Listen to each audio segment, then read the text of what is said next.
America China మధ్య trade war peak లెవెల్కు చేరుతోంది. Trump దూకుడుకు dragon country ధీటుగా స్పందిస్తోంది.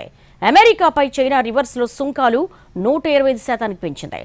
ట్రంప్ బెదిరింపులను అడ్డుకోవడానికి ఐరోపా యూనియన్ కలిసి రావాలని పిలుపునిచ్చారు.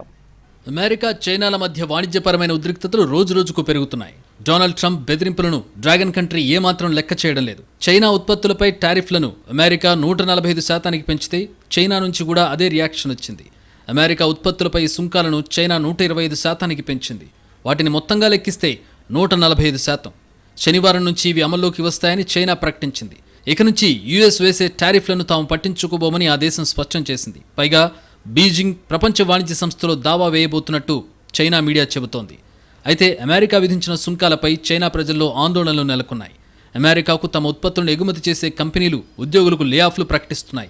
అయినా సరే అమెరికా సుంకాల యుద్ధమే చేయాలనుకుంటే చివరి వరకు పోరాడతామని చైనా వాణిజ్య శాఖ చెబుతోంది.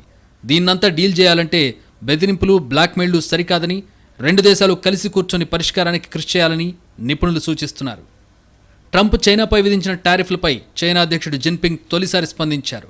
అమెరికా బెదిరిస్తోందని, ఆ బెదిరింపులను ప్రతిఘటించడానికి ఐరోపా యూనియన్ తమతో కలిసి రావాలని పిలుపునిచ్చారు. చైనా, యూరోప్ అంతర్జాతీయ బాధ్యతలను నెరవేర్చాల్సి ఉందని జిన్పింగ్ అభిప్రాయపడ్డారు. అంతేకాకుండా అంతర్జాతీయ పారదర్శకత, న్యాయాన్ని కాపాడొచ్చని చెప్పారు.